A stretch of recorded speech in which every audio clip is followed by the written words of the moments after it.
एक breaking news आहे। युनेस्कोच्या समितीनं महाराष्ट्रातील 12 गड किल्ल्यांना जागतिक वारसा म्हणून घोषित केलंय, ज्यामध्ये सिंधुदुर्ग, लोहगड, विजयदुर्ग, रायगड, प्रतापगड, पन्हाळा आणि सुवर्णदुर्ग सोबतच जिंजी या किल्ल्यांचा समावेश आहे। फ्रान्सची राजधानी पॅरिसमध्ये जागतिक वारसा समितीचं 47वे अधिवेशन युनेस्कोच्या मुख्यालयामध्ये सुरू आहे आणि याच अधिवेशनात महाराष्ट्राच्या शिरपेचात आणखी एक मानाचा तुरा खोवला गेलाय।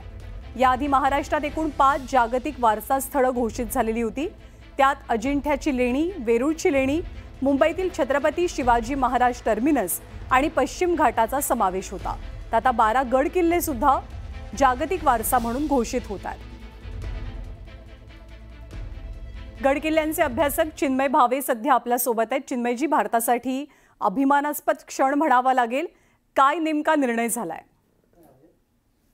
खूप खूप अभिनंदन सर्वांचं। खरंच हा खूप मोठा निर्णय आहे, कारण मराठा गड किल्ले वास्तुशिल्प जी आहेत 17व्या, 18व्या, 17व्या ते 19व्या शतकातली, त्यांचं सांस्कृतिक लष्करी महत्त्व पाहता त्यांना विश्व वारसा स्थळामध्ये आता समाविष्ट करण्यात आलेलं आहे।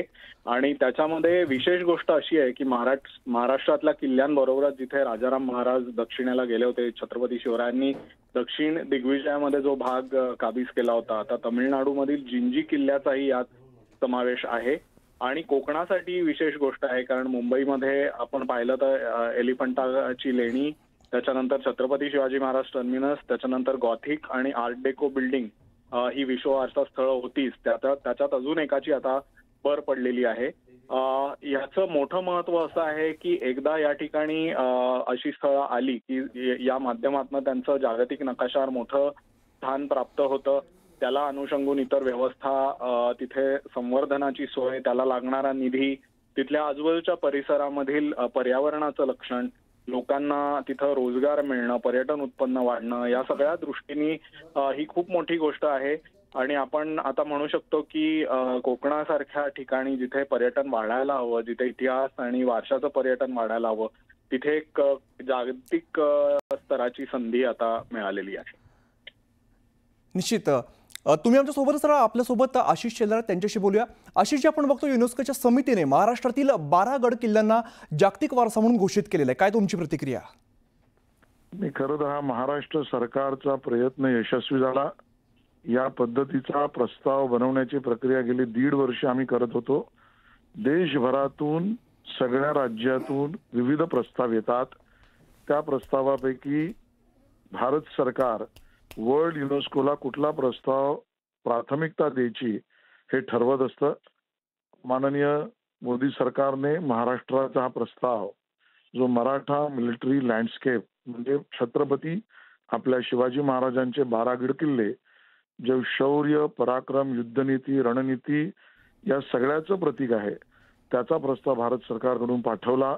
त्याच्या पाठपुराव्यात विविध तज्ञ, अभ्यासक यांच्याकडून पुरावे वेगवेगळ्या बैठकीत महाराष्ट्र सरकारच्या सांस्कृतिक विभागाकडून तिथे प्रेझेंट केले गेले। त्यानंतर आयकॉमॉस नावाच्या मार्गदर्शक तत्वावर काम करणाऱ्या ॲडवायझरी कमिटी समोर आपण प्रेझेंटेशन दिलं। त्या सगळ्यांना मी स्वतः माननीय मुख्यमंत्री पॅरिसला जाऊन आम्ही भेटलो। त्यानंतरही ज्यावेळेला अन्य देशांचं आपल्या या प्रस्तावाला समर्थन मिळावं म्हणून केंद्रीय सांस्कृतिक मंत्री असोत आणि माननीय पंतप्रधानांचं कार्यालय आणि मुख्यमंत्री स्वतः दिल्लीत आणि पॅरिसमध्ये आपण राजदूतांशी भेटी केल्या आणि आपल्या छत्रपती शिवाजी महाराजांच्या या पवित्र गडकिल्ल्यांची असलेली ऐतिहासिक वारशाची भूमिका जगासमोर सामर्थ्यवान आहेच ती आपण योग्य पद्धतीने मांडली आणि यश आपल्याला मिळालं। मला वाटतं महाराष्ट्र, मराठी माणूस, छत्रपतींवर प्रेम करणारा देश विदेशातील नागरिक आज सुखावला, आनंदात आहे आणि आम्हाला याचा खूप आनंद आहे। अगदी खरं तर जगाच्या पटलावरती सुद्धा हे नाव आता येणार आहे। कशा पद्धतीने फायदा होईल, पर्यटनामध्ये कशी वाढेल, याबद्दल काय सांगाल? नाही, स्वाभाविकच आहे, या सगळ्याचे फायदे जे आहेत हे आपल्याला जगभरात पर्यटक ज्या पद्धतीने कुठल्या देशात काय बघायला जावं याचा प्रयत्न करत असतात, त्यावेळेला आता ह्याला मिळणारं प्राधान्य हे जगाच्या यादीमध्ये स्वाभाविकता राहील। पर्यटकांना येण्यासाठीच्या सर्व सेवा सुविधा करण्याच्या बाबतीत आपण अगोदरच महाराष्ट्र सरकार आणि केंद्र सरकार म्हणून भूमिका घेतल्या आहेत. आता आपला इतिहास, मराठेशाहीचा इतिहास, मराठी माणसाचा इतिहास, छत्रपतींचा इतिहास, महाराष्ट्राचा इतिहास लोक अभ्यासायला येतील आणि जगभराच्या विद्यापीठांमध्ये सुद्धा आता आपल्याला या सगळ्या कार्यक्रमाला घेऊन जाणं हे अगोदरही शक्य होतंच.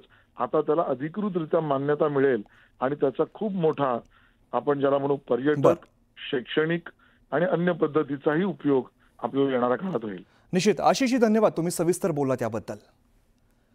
दरम्यान मुख्यमंत्री देवेंद्र फडणवीसांनी ट्विट केलं. यामध्ये आपण सध्या आपल्या टेलिव्हिजन स्क्रीनवरती बघतोय. राज्यातील 12 गड किल्ले हे जागतिक वारसा यादीमध्ये आलेले आहेत. सिंधुदुर्ग, लोहगड, विजयदुर्ग या सगळ्या किल्ल्यांचा यामध्ये समावेश आहे. महाराष्ट्रातील 12 किल्ले आता जागतिक वारसा यादीमध्ये आलेले आहेत. मुख्यमंत्री देवेंद्र फडणवीस यांनी जे ट्विट केले आपण ते सध्या टेलिव्हिजन स्क्रीनवरती बघतोय. महाराष्ट्राच्या शिरपेचात खरं तर मोठा मानाचा तुरा हा म्हणावा लागेल. राज्यातील 12 गड किल्ले आता जागतिक वारसा यादीमध्ये आलेले आहेत. सुधीर मुनगंटीवार आपल्यासोबत आहेत, त्यांच्याशी बोलूया. सुधीरजी, आपण बघतोय खरं तर महाराष्ट्रासाठी अतिशय अभिमानास्पद हे म्हणावं लागेल. निश्चितपणे अभिमानच नाही, आनंदाचा क्षण आहे. कारण मी सांस्कृतिक मंत्री असताना एकूण देशातल्या 13 राज्यांनी 44 प्रस्ताव पाठवले होते. विश्वगौरव नरेंद्र मोदीजींनी युनेस्कोला पाठवण्यासाठी आपला प्रस्ताव निवडला आणि मग आपल्याला युनेस्कोमध्ये हा प्रस्ताव पॅरिसच्या युनेस्कोच्या कार्यालयामध्ये सर्व देशांनी मान्य करावा यासाठी आपल्या सरकारने आता प्रयत्न केले. सातत्याने या संदर्भातल्या बैठका मी असतानाही झाल्या आणि त्यानंतरही या बैठका माननीय देवेंद्रजीच्या नेतृत्वात माननीय आशिषजी आणि माननीय विकास खारगेजींनी केल्या. आज हा आनंदाचा क्षण आहे. कारण आपला शिवबा, आमचा तुमचा शिवबा, या छत्रपती शिवाजी महाराजांच्या वीरता म्हणजे ज्या रायगडावरची माती ही माझ्या दृष्टीने जगातल्या सर्वात मूल्यवान धातूपेक्षाही महाग आहे. कारण याला छत्रपती शिवाजी महाराजांचा स्पर्श झाला.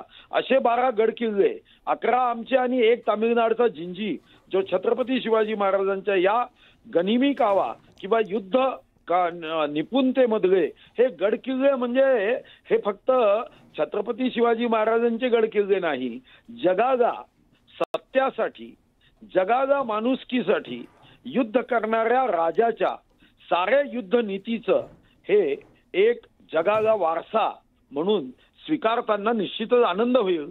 आणि या ठिकाणी जेव्हा जागतिक पर्यटक येतील तेव्हा जागतिक पर्यटकांना सुद्धा छत्रपती शिवाजी महाराज आणि त्यांचा इतिहास जेव्हा ऐकायला मिळेल किंवा दृश्य माध्यमातून बघायला मिळेल तर मी विश्वासाने सांगतो जगातले 193 देश, या देशातले जेही पर्यटक येतील ते जय भवानी जय शिवाजी म्हटल्याशिवाय राहणार नाही.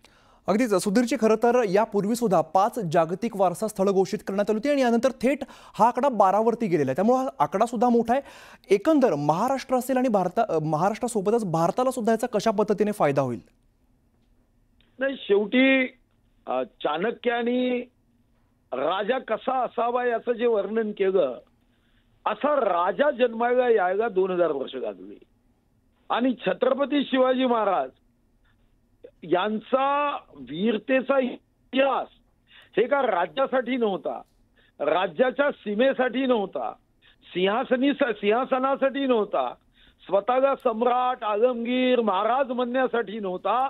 एक राजा ज्यांच्या मुखातून नेहमी रयतेचं राज्य हा शब्द यायचा. अन्यथा इतर राजांचं हे राज्य कोणाचं तर औरंगजेबाचं, हे राज्य कोणाचं अकबराचं, हे राज्य रयतेचं.